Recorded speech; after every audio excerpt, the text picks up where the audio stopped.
नमस्कार दोस्तों, कैसे हैं आप लोग? उम्मीद करते हैं कि स्वस्थ होंगे, मस्त होंगे और अपने पढ़ाई में पूरा मन लगाए हुए होंगे। दोस्तों, हाजिर है आप लोगों के समक्ष प्राचीन भारत के अंतर्गत एक नए टॉपिक को लेकर के जिसका नाम है गुप्त साम्राज्य। तो दोस्तों, गुप्त साम्राज्य प्राचीन भारत का अगर सबसे महत्वपूर्ण टॉपिक अगर माने तो इसमें कोई अतिशयोक्ति नहीं होगी, क्योंकि आप किसी भी एग्जाम का क्वेश्चन देखें तो गुप्त साम्राज्य से संबंधित 2-3-4 क्वेश्चन आपको मिल ही जाएंगे। तो हम उम्मीद करते हैं कि आप लोग वीडियो को पूरा देखेंगे और एक-एक तथ्यों को समझने का प्रयास करेंगे, ताकि आपके आने वाले एग्जाम में आपको मदद मिल सके। तो चलिए दोस्तों, आगे बढ़ते हैं और गुप्त साम्राज्य के बारे में पढ़ते हैं। दोस्तों, गुप्त साम्राज्य का उदय जो है यह 3री शताब्दी में प्रयाग के निकट कौशाम्बी में हुआ और इस वंश का संस्थापक श्रीगुप्त को माना जाता है, जिन्होंने 240 ईस्वी से लेकर के 320 ईस्वी तक गुप्त वंश का शासक बना रहा। दोस्तों, गुप्त वंश के बारे में जानकारी के स्रोत की अगर बात करें तो इसमें हमें 3 तरह के स्रोत मिलते हैं। इसमें एक तो साहित्यिक स्रोत हैं जो उस समय के कवियों के द्वारा लिखा गया था, जिसमें ऋतुसंहार, कुमार संभवम, मेघदूत, मालविका, अग्निमित्रम, अभिज्ञान शाकुंतलम जैसे साहित्यिक ग्रंथ है, जिससे हमें गुप्त वंशों के बारे में जानकारी मिलती है। इसके अलावा कुछ पुरातात्विक स्रोत उस समय के मिले हैं। इसमें समुद्रगुप्त के प्रयाग प्रशस्ति एवं एरन अभिलेख, सिक्के, चंद्रगुप्त द्वितीय का महरौली स्तंभ लेख तथा उदयगिरी गुहा अभिलेख इत्यादि पुरातात्विक स्रोत हैं, जिनसे हमें गुप्त वंश के बारे में जानकारी प्राप्त होती है। इसके अलावा उस समय के कुछ धार्मिक ग्रंथ भी है, जैसे वायु पुराण, मत्स्य पुराण, विष्णु पुराण, ब्रह्मा पुराण, मंजूश्री, मूलकल्प, वसुबंधु चरित जैसे धार्मिक ग्रंथ है, जिसके द्वारा भी हमें गुप्त वंश के बारे में जानकारी प्राप्त होती है। तो चलिए दोस्तों, इसी क्रम में आगे बढ़ते हैं और गुप्त वंश के प्रमुख शासकों के बारे में देखते हैं कि गुप्त वंश के कौन कौन से शासक हुए। तो दोस्तों, इसके प्रथम शासक की अगर बात करें तो वो श्रीगुप्त है। उसके बाद श्रीगुप्त का उत्तराधिकार घटोत्कच हुआ, उसके बाद समुद्रगुप्त, उसके बाद चंद्रगुप्त, उसके बाद रामगुप्त, उसके बाद चंद्रगुप्त द्वितीय, उसके बाद कुमारगुप्त और उसके बाद स्कंदगुप्त। दोस्तों, अगर इस वंश के अंतिम शासक की बात करें तो वो विष्णुगुप्त था, इसके बारे में हम आगे देखेंगे। दोस्तों, गुप्त वंश का प्रथम महान सम्राट जो हुआ वो चंद्रगुप्त प्रथम था, और चंद्रगुप्त प्रथम को ही गुप्त वंश का वास्तविक संस्थापक माना जाता है। गुप्त वंश की स्थापना भले ही श्रीगुप्त ने किया था, लेकिन गुप्त वंश का सर्वाधिक विस्तार जो है वो चंद्रगुप्त प्रथम के समय में शुरू हुआ, और इन्होंने कई क्षेत्रों को जीत करके गुप्त साम्राज्य में मिला लिया। इस वजह से क्या चंद्रगुप्त मौर्य को ही गुप्त वंश का प्रथम सम्राट माना जाता है। चंद्रगुप्त प्रथम का अगर शासन काल देखें तो ये 320 ईस्वी से 334 ईस्वी के आसपास थी। इसके अलावा इन्होंने शासक बनने के उपलक्ष्य में, जब ये गुप्त वंश का शासक बना तो उसके उपलक्ष्य में इन्होंने एक कैलेंडर जारी किया, एक संवत जारी किया, जिसे गुप्त संवत के नाम से हम लोग जानते हैं। इसके अलावा इन्होंने वैवाहिक संबंधों के द्वारा भी अपने साम्राज्य विस्तार का काम जो है वो किया था, और इसके तहत इन्होंने लिच्छवी के राजकुमारी कुमार देवी से विवाह किया और लिच्छवी को जो है वो गुप्त साम्राज्य में मिला लिया, जिससे क्या हुआ कि उनके राज्यों की स्थिति जो है वो और मजबूत हुई।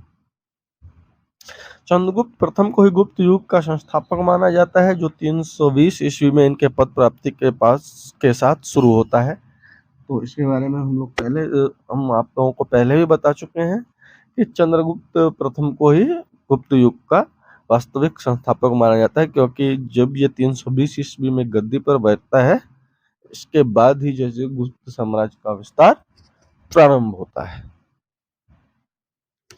दोस्तों, चंद्रगुप्त प्रथम के बारे में जो जानकारी हमें मिलती है वो मेहरौली लौह स्तंभ के शिलालेख में उनकी व्यापक विजय का उल्लेख है। यानी कि मेहरौली में जो लौह स्तंभ लेख है और उनमें जो लिखी, उनसे ही हमें चंद्रगुप्त प्रथम के विजयों के बारे में जानकारी मिलती है। और ये स्तंभ, लौह स्तंभ लेख जो है वो दिल्ली के मेहरौली में स्थित है। यानी कि अगर आप लोग दिल्ली के आसपास के क्षेत्र में रहते हैं या कभी दिल्ली घूमने जाते हैं, तो अगर आपने कुतुब मीनार को देखने के लिए जाएंगे या कुतुब मीनार को देखने के लिए गए होंगे, तो कुतुब मीनार के सामने ही इस लौह स्तंभ को स्थापित किया गया है। आप वहां इसको देख सकते हैं। ठीक है। इसके अलावा चंद्रगुप्त प्रथम ने महाराजा धीराज की उपाधि धारण की थी और इन्होंने अपने शासन काल में सिक्के चलाए थे। और इन सिक्कों पर चंद्रगुप्त प्रथम के साथ साथ इनकी पत्नी कुमार देवी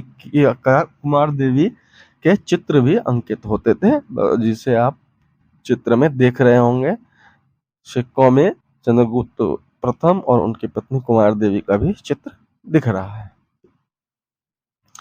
उसके अलावा चंद्रगुप्त प्रथम के द्वारा जो सिक्के जारी किए गए थे, उसमें कुछ सिक्के सोने के सिक्के थे और इनके जो सोने के सिक्के होते थे उन्हें रानी प्रकार या विवाह प्रकार कहा जाता था। उन सिक्कों का नाम रानी प्रकार या विवाह प्रकार होता था। ठीक है दोस्तों, अगर हम चंद्रगुप्त प्रथम के उत्तराधिकारी का बात करें तो वो समुद्रगुप्त हुआ।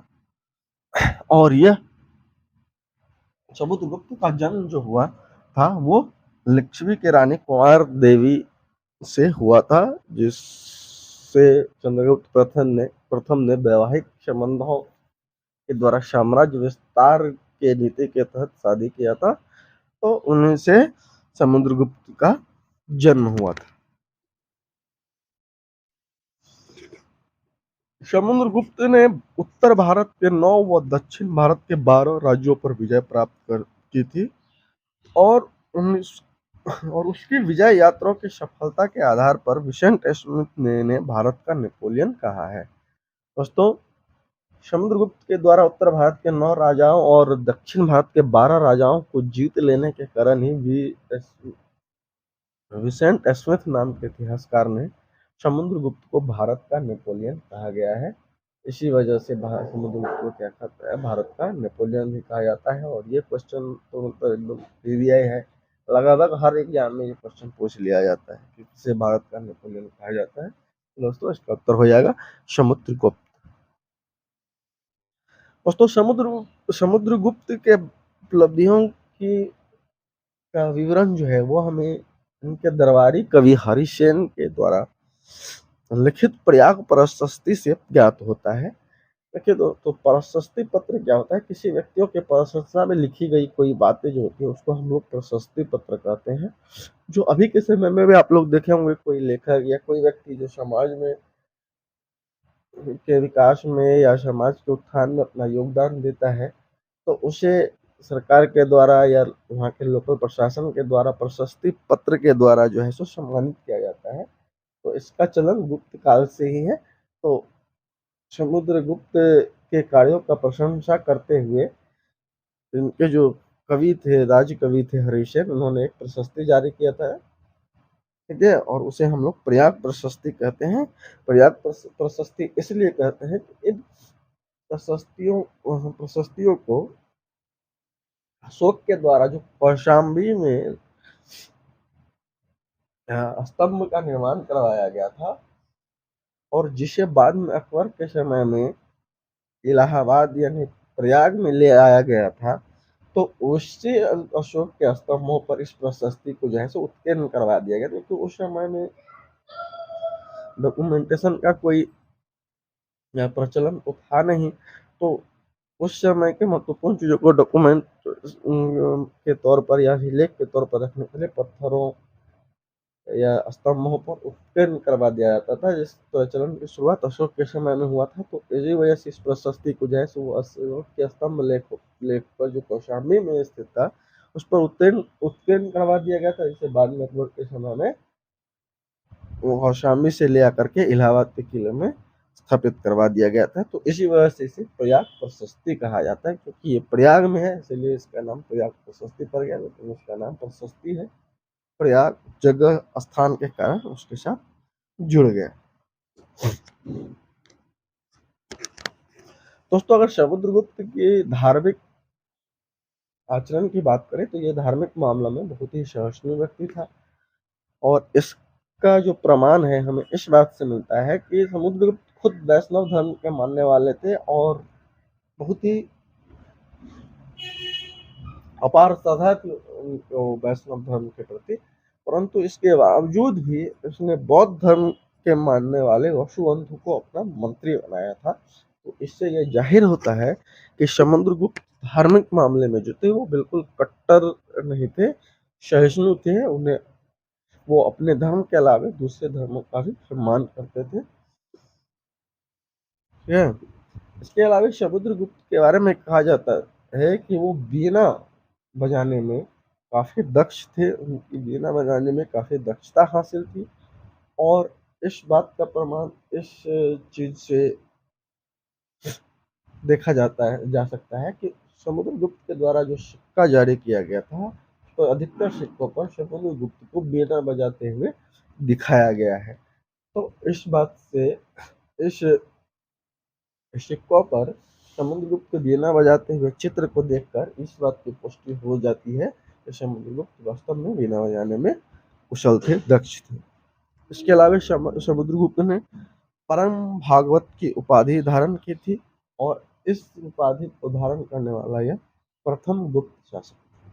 ठीक है दोस्तों, अगर समुद्रगुप्त के उत्तराधिकार की बात करें तो समुद्रगुप्त का उत्तराधिकार रामगुप्त होता है, परंतु यह एक अयोग्य शासक होता है। इसके वजह से रामगुप्त को गद्दी से हटा करके चंद्रगुप्त द्वितीय जो है वो शासक बन जाता है। थोड़ा सा इस प्रसंग के बारे में हम आप लोगों को बता देते हैं। समुद्रगुप्त के दो पुत्र थे, रामगुप्त और चंद्रगुप्त द्वितीय। रामगुप्त बड़ा था और चंद्रगुप्त द्वितीय छोटा था। तो समुद्रगुप्त के का जो उत्तराधिकार हुआ वो रामगुप्त हुआ, परंतु रामगुप्त एक अयोग्य शासक था। और उसी वक्त गुप्त साम्राज्य और शक के बीच युद्ध की स्थिति रहती थी। हमेशा दोनों में कॉन्फ्लिक्ट हो रहा था, क्योंकि इधर गुप्त साम्राज्य का इन्वेजन हो रहा था, विस्तार हो रहा था, और उधर शक जो है वो सिमट रहा था। तो इन दोनों के बीच कॉन्फ्लिक्ट हमेशा होता रहता है। तो जैसे ही कोई कमजोर शासक, एक दोनों वंश में जब कोई कमजोर शासक राजा बनता है, तो एक दूसरे पर डोमिनेट करने के लिए एक दूसरे पर हमला कर दिया जाता है। तो जैसे ही रामगुप्त गुप्त वंश का शासक बनता है, तो शकों के द्वारा गुप्त साम्राज्य पर हमला किया जाता है। और रामगुप्त की पत्नी होती है ध्रुव देवी, इसका अपहरण कर लिया जाता है शकों के द्वारा। अपहरण करने के बाद क्या होता है कि प्रतिक्रिया में रामगुप्त कोई कुछ नहीं करता है, और वो इस चीज को स्वीकार कर लेता है, और ये अपनी पत्नी को वापस लेने के लिए कोई एक्शन नहीं लेता है, कोई प्रतिक्रिया नहीं देता है। जिसको देख करके इसका जो छोटा भाई होता है चंद्रगुप्त द्वितीय, उसको बहुत गुस्सा आता है, और वो शकों के शिविर में घुस करके शक राजाओं को हत्या कर देता है, और अपनी जो भाभी होती है ध्रुव देवी उसको वापस ले आता है, और उससे शादी करता है, और अपने भाई रामगुप्त की भी हत्या कर देता है, और गुप्त वंश का शासक बन जाता है। तो समुद्रगुप्त का उत्तराधिकार रामगुप्त होता है, तो उनके लिए बहुत ही शॉर्ट पीरियड के लिए राजा बनता है। तो इसीलिए समुद्रगुप्त का वास्तविक संस्थापक जो है वो चंद्रगुप्त द्वितीय को ही माना जाता है। समुद्रगुप्त के बाद चंद्रगुप्त द्वितीय गुप्त वंश का श्रेष्ठतम शासक था। दोस्तों देखिए, गुप्त वंश का जो सबसे महान सम्राट था वो समुद्रगुप्त था, और समुद्रगुप्त के बाद अगर सबसे शक्तिशाली अगर कोई शासक बना तो वो चंद्रगुप्त द्वितीय बना। इसके से पहले न तो कोई समुद्रगुप्त और चंद्रगुप्त से ज्यादा शक्तिशाली शासक था, और न ही इसके बाद हो पाया। हाँ, चंद्रगुप्त प्रथम ने बहुत सारे क्षेत्रों को जीत करके गुप्त साम्राज्य में जरूर मिलाया था। गुप्त साम्राज्य का विस्तार उन्हीं के समय में शुरू हुआ था, परंतु उन्होंने उतनी उपलब्धि हासिल नहीं कर पाए थे जितना कि समुद्रगुप्त ने हासिल किया, और बाद में चंद्रगुप्त द्वितीय ने किया। चंद्रगुप्त ने शासक बनने के बाद उत्तरापथ और अवंती के गणराज्यों को समाप्त कर विक्रमादित्य की उपाधि धारण की। चंद्रगुप्त जैसे ही शासक बना तो इन्होंने अपने पूर्ववर्ती शासकों की तरह, अपने पूर्वजों की तरह इन्होंने साम्राज्य विस्तार का कार्य जो है वो शुरू किया, और इसके दौरान और समाज विस्तार के क्रम में इसने उत्तरापथ और अवंती गणराज्यों को खत्म कर दिया और उसे गुप्त साम्राज्य का हिस्सा बना लिया, और इसके साथ ही इन्होंने विक्रमादित्य की उपाधि धारण की। और इनके द्वारा विक्रमादित्य की उपाधि धारण करने के बाद ये उपाधि इतनी प्रचलित हो गई कि भारतीय इतिहास में कुल 14 राजा हुए जिन्होंने इन उपाधि को ग्रहण किया था। और अंतिम विक्रमादित्य शासक जो है वो हेमू था। इसके बारे में हम लोग मुगल काल जब पढ़ेंगे तो पढ़ेंगे, ठीक है। इसके अलावा चंद्रगुप्त द्वितीय को शकारी भी कहा जाता है क्योंकि इन्होंने शकों को समाप्त किया था। शक राजवंश जो था, इसके बारे में हम लोग भारत पर मरणोत्तर काल में विदेशी आक्रमण के अंतर्गत शक के बारे में डिटेल अध्ययन कर चुके हैं, और अगर आपने वो वीडियो नहीं देखा है तो आप मेरे चैनल के प्लेलिस्ट में जाके प्राचीन भारत वाले सेक्शन में जाकर उस वीडियो को देख सकते हैं। तो शकों का उन्मूलन जो है वो चंद्रगुप्त द्वितीय के द्वारा कर दिया गया था, इसीलिए इसे शाकारी भी कहा जाता है। दिल्ली के में कुतुब मीनार के पास स्थित महरौली स्तंभ में शक क्षत्रप रुद्र सिंह तृतीय पर चंद्रगुप्त विक्रमादित्य की विजय का वर्णन है, और इनके द्वारा जो शकों का उन्मूलन किया गया था उस विजय के बारे में दिल्ली में स्थित जो महरौली स्तंभ है, जिसके बारे में हम पहले भी बता चुके हैं कि जिस पर चंद्रगुप्त प्रथम के विजय अभियान के बारे में भी चर्चा किया हुआ है, उसी स्तंभ में इस बात का वर्णन है कि किस प्रकार से चंद्रगुप्त द्वितीय ने शक के अंतिम राजा रुद्रदामन तृतीय को हरा करके शकों का भारत से उन्मूलन कर दिया था। okay?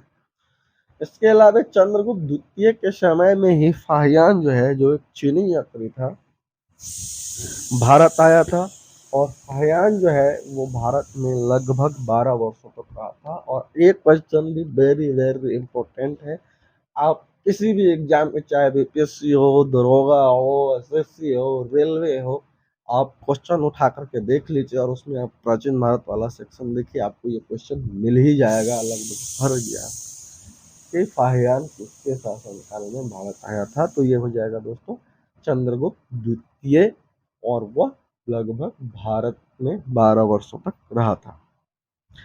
इसके अलावा चंद्रगुप्त द्वितीय या चंद्रगुप्त विक्रमादित्य के दरबार में 9 विद्वान रहते थे जिन्हें नवरत्न कहा जाता था, जिसमें कालिदास जो कि एक कवि थे, धन्वंतरी जो कि एक चिकित्सक थे और इन्होंने आयुर्वेद में, इनके पास अच्छा जानकारी था आयुर्वेद का, वेताल भट्ट, अमर सिंह, घटकरपर, वाराहमिहिर जो एक खगोल वैज्ञानिक थे, वररुचि, छप्न, शंकु, ये वो 9 विद्वान थे जो चंद्रगुप्त द्वितीय या चंद्रगुप्त विक्रमादित्य के दरबार में रहते थे, जिन्हें नवरत्न कहा जाता था। दोस्तों अगर चंद्रगुप्त द्वितीय के धार्मिक जीवन पर प्रकाश डाले तो ये वैष्णव धर्मावलंबी था, यानी ये वैष्णव धर्म को मानने वाला था।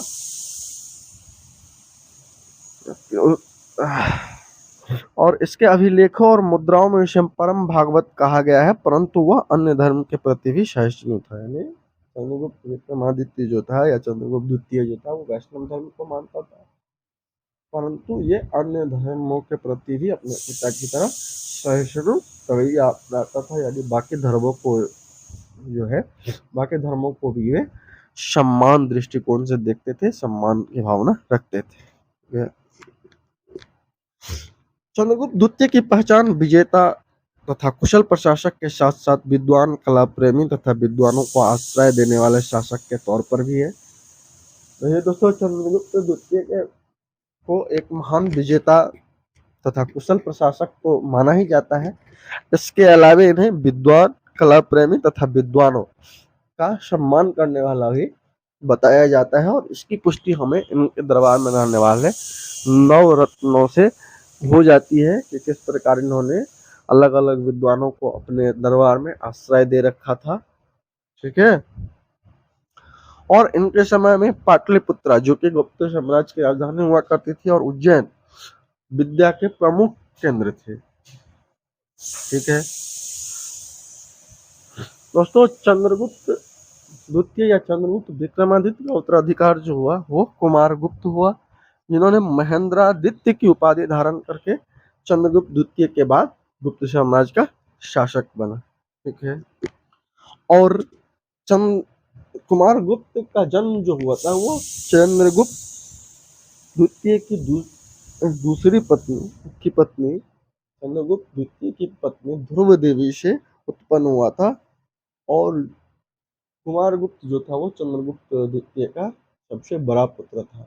ये ध्रुव देवी कौन थी, जिसके बारे में हम पहले बता चुके हैं। इसके बड़े भाई रामगुप्त की पत्नी, और इन्हीं का अपहरण जो है वो शकों के द्वारा कर लिया गया था, और जिसके कारण चंद्रगुप्त द्वितीय ने शकों को हरा करके अपने भाभी को वापस ले आता है, और अपने भाई की हत्या करके अपने भाभी से शादी कर लेता है और गुप्त वंश का शासक बन गया।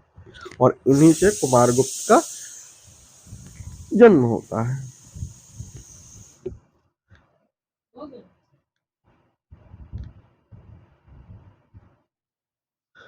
गुप्त शासकों में सर्वाधिक अभिलेख कुमारगुप्त के मिलते हैं। दोस्तों, गुप्त शासकों से संबंधित जितने भी अभिलेख मिले हैं उसमें से सर्वाधिक अभिलेख जो मिले हैं वो कुमारगुप्त के समय का ही प्राप्त हुए हैं। इसके अलावा कुमारगुप्त के समय में नालंदा विश्वविद्यालय की स्थापना हुई, जो आगे चल करके बौद्ध धर्म एवं शिक्षा का प्रमुख केंद्र बना था। और दोस्तों, ये क्वेश्चन बहुत बार पूछा जाता है कि नालंदा विश्वविद्यालय की स्थापना किस समय में हुई थी, तो वो गुप्त के काल में हुआ था। और किनके द्वारा कराया गया था, तो वो कुमारगुप्त के द्वारा है। इसके अलावा कुमारगुप्त के समय में ही पुष्यमित्रों का आक्रमण हुआ, और जिसकी जानकारी स्कंदगुप्त के भीतरी अभिलेख से मिलती है। दोस्तों, ऐसा माना जाता है कि कुमारगुप्त के समय में ही पुष्यमित्र का जो है वो हमला हुआ था, और इसकी जानकारी जो है वो कुमारगुप्त के बाद अगला शासक जो स्कंदगुप्त बनता है उसके द्वारा जो भीतरी अभिलेख जारी करवाया गया था उससे मिलती है। तो अगर गुप्त वंश के अंतिम महान शासक की बात करें तो वो स्कंदगुप्त था। स्कंदगुप्त को अंतिम महान शासक इसलिए कहा जाता है कि इसके बाद जितने भी गुप्त शासक हुए वो अयोग्य और दुर्बल थे, और जिसके कारण क्या हुआ कि गुप्त वंश का धीरे धीरे डिक्लाइन होना शुरू हो गया, और अंततः गुप्त वंश की समाप्ति हो जाती है आगे चल करके।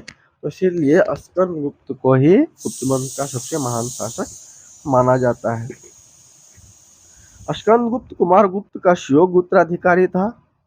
ठीक है। परंतु इसे शासन की बागडोर संभालते ही हुनों के आक्रमणों का सामना करना पड़ा। कुमारगुप्त का जो उत्तराधिकार हुआ स्कंदगुप्त, इसके शासन संभालते ही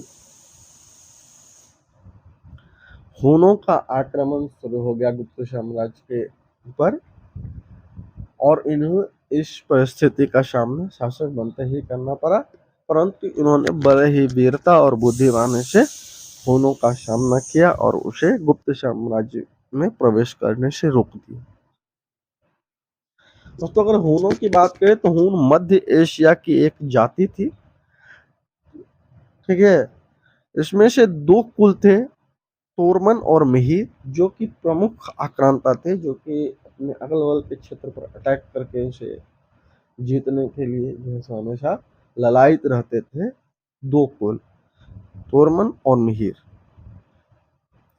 दोस्तों, अगर स्कंदगुप्त की अभिलेख की बात करें तो स्कंदगुप्त का सबसे महत्वपूर्ण अभिलेख जो है वो भीतरी अभिलेख है, जिससे स्कंदगुप्त के शासन की जानकारी मिलती है, तथा इस अभिलेख में उसे गुप्त वंश का वीर कहा गया है। दोस्तों, स्कंदगुप्त का जो सबसे महत्वपूर्ण अभिलेख है वो भीतरी अभिलेख है, और इसी अभिलेख से स्कंदगुप्त के शासन की जानकारी मिलती है, और इस अभिलेख में जो है सो उसे गुप्त वंश का वीर कहा गया है।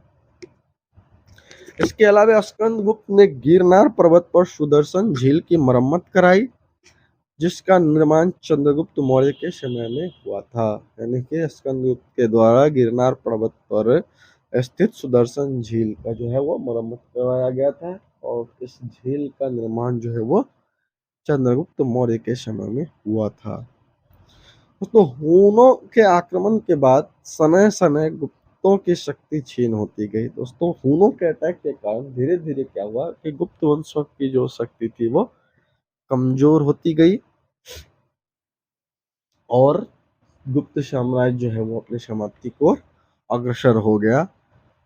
इसके अलावा स्कंदगुप्त के बाद जितने भी गुप्त वंश के सक्सेसर हुए वो सारे अयोग्य हुए, और उन्होंने साम्राज्य को जो है वो एकत्रित करने में सफल नहीं हो पाया, नहीं रख पाया। इस प्रकार अंतिम जो गुप्त शासक हुए वो विष्णुगुप्त हुए, ठीक है, जिन्होंने 468 ईस्वी से 570 ईस्वी तक शासन ईस्वी तक शासन किया था। इससे पहले यानी विष्णुगुप्त से पहले इस वंश के अनेक शासक हुए, जैसे कुमारगुप्त द्वितीय, कुमारगुप्त तृतीय, बुद्धगुप्त आदि। परंतु ये लोग जो थे इतने अयोग्य थे कि ये अपने साम्राज्य की सुरक्षा करने में विफल रहे, और अंततः गुप्त साम्राज्य का जो है वो अंत हो गया। दोस्तों, हम आगे बढ़ते हैं और थोड़ा सा गुप्त प्रशासन के बारे में जानने का प्रयास करते हैं कि गुप्त साम्राज्य या गुप्त राजा जो थे वो अपने प्रशासन किस प्रकार संचालित करते थे। तो दोस्तों, गुप्त साम्राज्य की शासन प्रणाली राजतंत्रात्मक थी तथा राजा का पद वंशानुगत होता था। यानी कि गुप्त साम्राज्य का जो शासन प्रणाली था वो राजतंत्र था, मोनार्की था, और राजा का जो पद होता था वो वंशानुगत होता था, यानी कि राजा का बेटा ही राजा बनता था। इसके अलावा राजा के सहायता करने के लिए प्रशासन में राजा का सहायता करने के लिए अधिकारी वर्गों की नियुक्ति की जाती थी। ठीक है, एक अधिकारियों का समूह होता था जो राजा के प्रशासन में सहायता करता था, और इन अधिकारियों में जो सबसे महत्वपूर्ण अधिकारी होता था या जो सबसे बड़ा अधिकारी होता था उसे कुमार मात्य कहा जाता था, कुमारा मात्य कहा जाता था। इसके अलावा इन अधिकारियों में संधि विग्रह, दंडपाशिक तथा ध्रुवाधिकरण जैसे अधिकारियों का प्रमुख स्थान था, जिसमें संधि विग्रह जो होते थे वो युद्ध एवं शांति के मंत्री होते थे, दंडपाशिक जो होते थे ये पुलिस विभाग के अधिकारी होते थे, तथा ध्रुवाधिकरण जो होते थे ये राजस्व से संबंधित अधिकारी होते थे। ठीक है, इसके अलावा प्रशासनिक सुविधा के दृष्टि से राज्य को भुक्तियों को विषयों में, विषयों को विधियों में तथा विधियों को ग्रामों में बांटा गया था। दोस्तों, गुप्त साम्राज्य जो था एक बड़ा साम्राज्य था, और राजधानी में बैठ करके पूरे साम्राज्य पर प्रशासन चलाना काफी मुश्किल होता था। इस वजह से पूरे साम्राज्य को जो है वो कई प्रशासनिक इकाइयों में बांट दिया गया था, और वो जो प्रशासनिक इकाई थी पूरे राज्य को भुक्तियों में, भुक्तियों को विषयों में, विषयों को विधियों में तथा विधियों को ग्रामों में बांटा गया था। अगर अभी की तुलना करके इसको समझने का प्रयास करें तो जैसे भारत एक देश है, और भारत को कई राज्यों को कई जिलों को कई प्रखंडों को कई पंचायतों में बांट दिया गया है। तो इसी प्रकार से उस पूरे गुप्त साम्राज्य को कई प्रशासनिक इकाइयों में बांट दिया गया था, जिससे सबसे बड़ी इकाई जो थी भुक्ति देने राज्यों को भुक्तियों में बांटा गया था। भुक्तियों से जो छोटी इकाई होती थी उसे विषय कहा जाता था, तब विषयों से जो छोटी इकाई उसके विधि कहा जाता था, और सबसे छोटी इकाई जो होती थी वो ग्राम होता था।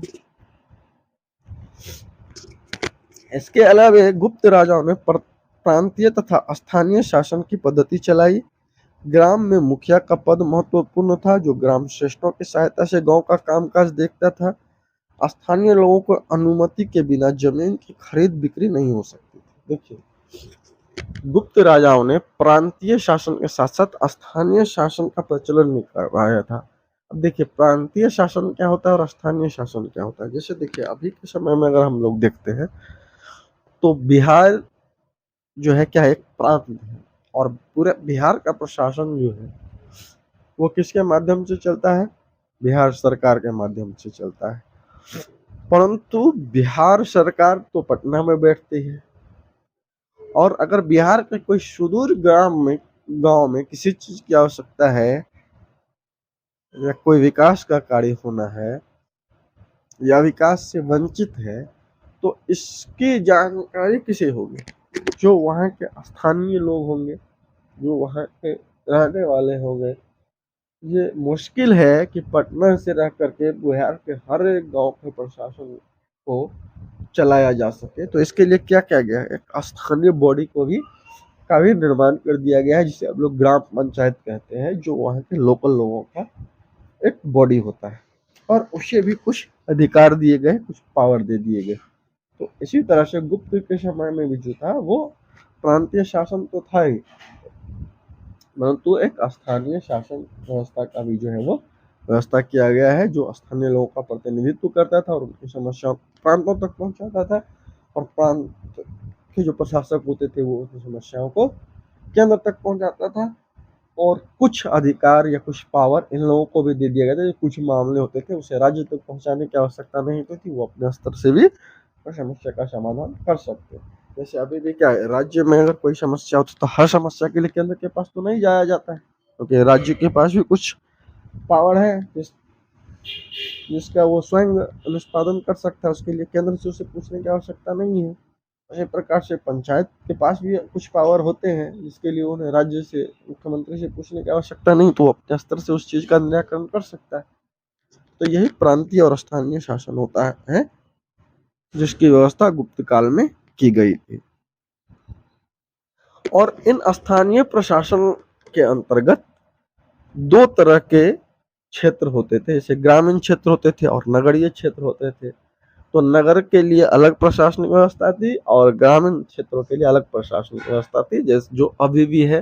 जैसे अगर ग्रामीण क्षेत्र जो है उनके लिए ग्राम पंचायत है, और नगर क्षेत्र के लिए नगर परिषद, नगर निगम या नगर पालिका है। ठीक है, तो इसी तरह से उस समय में भी स्थानीय शासन जो है वो दो तरह के होते थे, ग्रामीण इलाकों के लिए अलग और नगरीय इलाकों के लिए अलग। और ग्रामीण प्रशासन जो था वो ग्राम श्रेष्ठों की सहायता से संचालित होती थी, और नगरीय प्रशासन जो थी वो व्यापारी वर्गों के, नगरीय प्रशासन को चलाने में महत्वपूर्ण भूमिका जो होती थी वो मुख्य वणिक यानी व्यापारिक वर्ग, शिल्पी वर्ग और वणिक वर्ग के द्वारा संचालित किए जाते थे। इसके अलावा कला, साहित्य और प्रौद्योगिकी क्षेत्र में उपलब्धियों के कारण गुप्त काल को भारत का स्वर्ण युग कहा जाता है। गुप्त काल में कला, साहित्य, विज्ञान और प्रौद्योगिकी का जो है वो काफी विकास हुआ था, और इन्होंने इस क्षेत्र में कई उपलब्धियों को हासिल किया था। और इन्हीं उपलब्धियों के कारण गुप्त वंश को जो है भारत के इतिहास का स्वर्ण युग कहा जाता है। तो चलिए उन उपलब्धियों को देखते हैं, जिन उपलब्धियों के वजह से गुप्त काल को भारत के इतिहास का स्वर्ण काल कहा जाता है। तो दोस्तों, अगर गणित के क्षेत्र में देखें तो गुप्त काल में की जो सबसे बड़ी उपलब्धि थी वो थी शून्य की खोज, क्योंकि इससे पहले शून्य के दर्शाने के लिए कोई प्रतीक नहीं था। और तो इसी समय में गणितज्ञ आर्यभट्ट ने शून्य को इंगित करने के लिए शून्य गुणांक वाले 10 की घातों का उपयोग किया गया था, क्योंकि इससे पहले शून्य के दर्शाने के लिए कोई प्रतीक नहीं था। और इस प्रतीक की खोज जो है वो आर्यभट्ट ने कब किया था, गुप्त काल के दौरान ही किया था। इसके अलावा खगोल विज्ञान के क्षेत्र में भी गुप्त काल ने कई उपलब्धियों को हासिल किया, जिसके अंतर्गत आर्यभट्ट का सिद्धांत था कि पृथ्वी का आकार गोल है, चपटी नहीं। ठीक है, गुप्त काल में ही आर्यभट्ट ने एक सिद्धांत दिया था, जिसे सूर्य सिद्धांत कहा जाता है, सूर्य का सिद्धांत कहा जाता है। और इन्होंने बताया था कि पृथ्वी जो है वो चपटी नहीं बल्कि गोल है। इससे पहले लोगों में मान्यता थी कि पृथ्वी जो है वो चपटी है। इसके अलावा खगोल विज्ञान के क्षेत्र में एक और व्यक्ति हुए बराहमीर, उन्होंने बृहत संहिता लिखी, और इन्होंने खगोल विज्ञान और ज्योतिषी के क्षेत्र में जो है वो काफी योगदान दिया। अगर हम साहित्य की क्षेत्र में उपलब्धि की बात करें तो इसी के समय में कालिदास ने अभिज्ञान शाकुंतलम, मालविका, अग्निमित्रम, रघुवंशम और कुमार संभव जैसे महाकाव्यों की रचना की। इसके अलावा हरिसेन ने इलाहाबाद प्रशस्ति की रचना की, शूद्रक ने मृच्छकटिका की तथा विशाखा दत्त ने मुद्रा राक्षस की रचना की और विष्णु शर्मा ने पंचतंत्र की रचना की। तो इस प्रकार हम देखते हैं कि गुप्त काल में साहित्य के क्षेत्र में भी कई उपलब्धियां जो है वो हासिल की गई थी। अगर पुरातात्विक या वास्तुकला के क्षेत्र में उपलब्धि की बात करें तो दिल्ली के लोहे का खंभा, 7.5 फीट बुद्ध की प्रतिमा, देवगढ़ का मंदिर गुप्त कला का बेहतरीन जो है क्या है उदाहरण है। तो इन उदाहरणों से ज्ञात होता है कि गुप्त काल में वास्तुकला के क्षेत्र में भी कई उपलब्धियों को जो है सो वो हासिल किया था।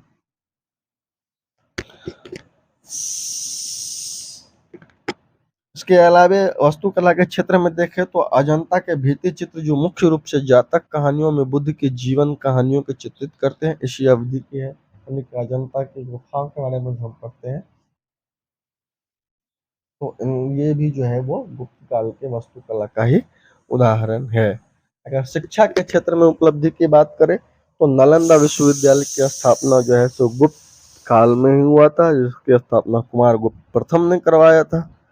और वह जो था नालंदा विश्वविद्यालय जो था वो एक महत्वपूर्ण शिक्षण केंद्र था। तो इस प्रकार हम कह सकते हैं कि गुप्त काल के दौरान शिक्षा के क्षेत्र में भी महत्वपूर्ण उपलब्धि को हासिल किया था। इसके अलावा रामायण और महाभारत का संकलन भी इसी काल में हुआ था। तो दोस्तों इन सब उपलब्धियों को देखते हुए हम कह सकते हैं कि वास्तव में गुप्त काल जो था वो भारत इतिहास का स्वर्ण काल था और इसी वजह से गुप्त काल को भारतीय इतिहास का स्वर्ण काल माना जाता है।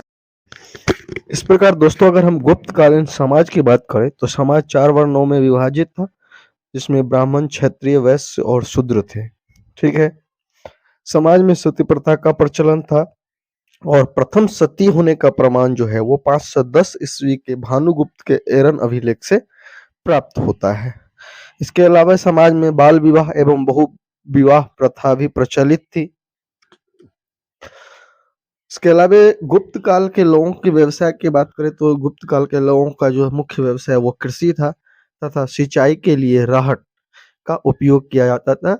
रहट क्या होता था वो आपको बगल के चित्र में दिख रहा होगा, इस बैल की सहायता से चलाया जाता था। आर्थिक उपयोगिता की दृष्टि से भूमि के कई प्रकार बताए गए हैं, जैसे क्षेत्र जो खेती के लिए उपयुक्त भूमि होता था उसे क्षेत्र कहा जाता था। वास्तु निवास करने योग्य भूमि, जिस भूमि पर लोग निवास करते थे उसको वास्तु कहा जाता था। खिल वैसे भूमि को खिल कहा जाता था जिससे जोती नहीं जाती थी। और अपहृत अपहृत उन भूमि को कहा जाता था जो बिना जोती हुई जंगली भूमि होती थी। ठीक है। इसके अलावा गुप्त शासकों ने प्राचीन भारत में सर्वाधिक सोने के सिक्के चलाए, यानी कि प्राचीन भारत में जितने भी शासकों के द्वारा सोने के सिक्के चलाए गए थे उनमें सर्वाधिक सोने के सिक्के जो है वो गुप्त शासकों के द्वारा चलवाया गया था। ठीक है। और गुप्त शासक के द्वारा चलाए गए सोने के सिक्के को गुप्त अभिलेख में दिनार कहा जाता था। ठीक है। तो दोस्तों इस प्रकार से गुप्त वंश से संबंधित हमारा जो चैप्टर है वो समाप्त होता है। अगर वीडियो आप लोगों को अच्छा लगा है तो प्लीज आप लोग चैनल को सब्सक्राइब कर दे और वीडियो को लाइक कर दे। धन्यवाद।